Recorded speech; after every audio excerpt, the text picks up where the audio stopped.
Assalamualaikum warahmatullahi wabarakatuh.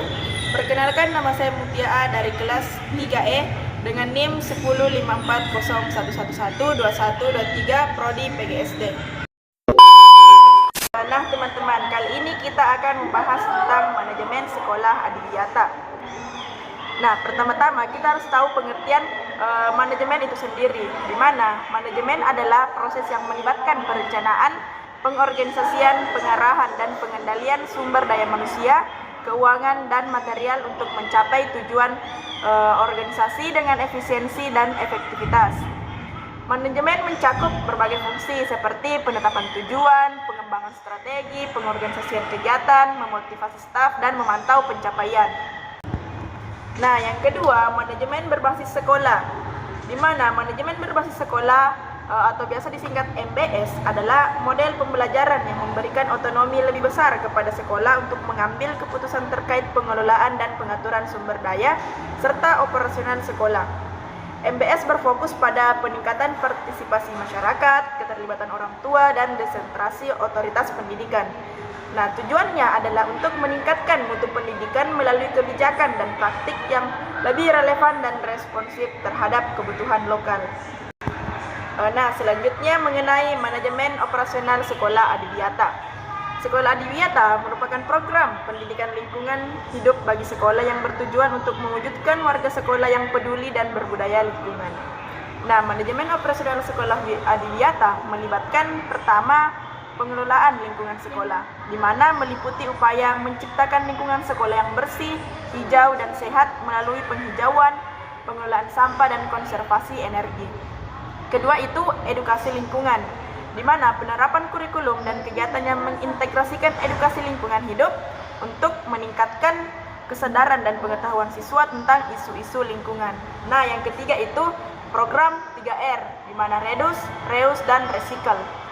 Implementasi program penguraian sampah, penggunaan ulang, dan daur ulang untuk mendukung keberlanjutan lingkungan. Nah, untuk peraturan dan kebijakan, sekolah wajib mematuhi berbagai peraturan dan kebijakan yang ditetapkan oleh pemerintah dan otoritas pendidikan terkait.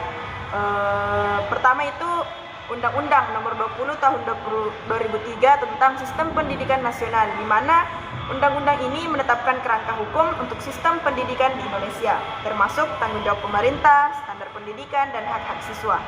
Kedua itu Peraturan Menteri Pendidikan dan Kebudayaan, berbagai peraturan yang mengatur pelaksanaan pendidikan, pengelolaan sampah, dan program-program pendidikan nasional, termasuk kebijakan lingkungan untuk sekolah adiwiyata. Nah, mengenai program kerja sekolah mencakup berbagai kegiatan dan rencana yang disusun untuk mencapai tujuan pendidikan. Beberapa program yang penting meliputi pertama, program akademik, di mana merencanakan kurikulum, metode pengajaran, dan evaluasi untuk memastikan kualitas pembelajaran yang lebih tinggi. Kedua itu program non-akademik, di mana menyediakan kegiatan ekstrakurikuler yang mengandung pengembangan bakat dan minat siswa seperti olahraga, seni, dan klub sains. Ketiga, program lingkungan, di mana menjalankan program-program lingkungan seperti penghijauan, pengelolaan sampah, dan hemat energi untuk mendukung sekolah adiwiyata. Nah, selanjutnya untuk sumber daya manusia, di mana kita ketahui sendiri bahwa sumber daya manusia adalah aset utama dalam manajemen sekolah. Pengelolaan SDM ini meliputi pertama, guru dan tenaga kependidikan, di mana melibatkan proses rekrutmen, pelatihan, pengembangan profesional, dan penilaian kinerja untuk memastikan guru memiliki kompetensi yang dibutuhkan. Kedua itu karyawan sekolah, di mana ini mencakup staf administrasi, kebersihan, dan keamanan yang mendukung operasional sekolah sehari-hari. Nah, mengenai sarana dan prasarana, pengelolaan sarana dan prasarana sekolah mencakup pertama, fasilitas pendidikan seperti ruang kelas yang nyaman, laboratorium sains, perpustakaan yang lengkap, dan fasilitas teknologi informasi untuk mendukung proses belajar mengajar itu sendiri.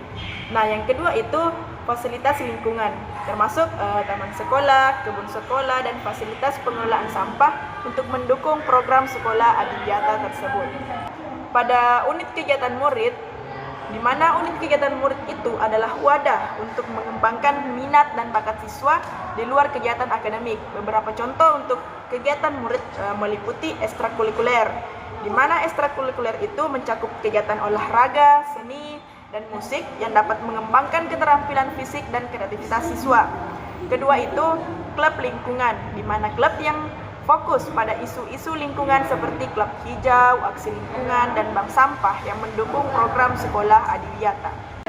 Nah, pada anggarannya, pengelolaan anggaran sekolah melibatkan perencanaan, pelaksanaan, dan pengawasan penggunaan dana untuk berbagai kegiatan dan kebutuhan sekolah.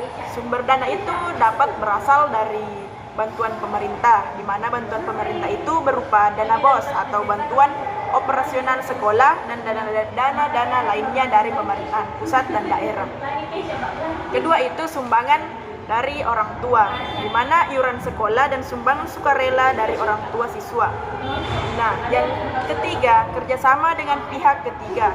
Contohnya itu bantuan dana atau fasilitas dari perusahaan melalui program Corporate Social Responsibility atau CSR dan donasi dari berbagai pihak. Nah, kalau kita tadi membahas tentang anggaran, maka kita selanjutnya akan membahas tentang mitra kerja, di mana kerjasama dengan berbagai mitra dapat membantu sekolah dalam mencapai tujuannya. Mitra kerja itu bisa meliputi pemerintah daerah, seperti dukungan kebijakan, dana, dan fasilitas dari pemerintah daerah. Kedua itu lembaga swadaya masyarakat atau biasa disingkat LSM. Program-program yang berkaitan dengan lingkungan hidup, pendidikan, dan kesehatan. Ketiga itu perusahaan, di mana dukungan dengan melalui program CSR seperti donasi fasilitas atau bantuan dalam bentuk barang dan jasa untuk mendukung program sekolah tersebut. Nah, mungkin hanya itu yang dapat saya jelaskan tentang manajemen sekolah adiwiyata. Lebih dan kurangnya mohon dimaafkan. Billahi fisabilil haq fastabiqul khairat. Assalamualaikum warahmatullahi wabarakatuh.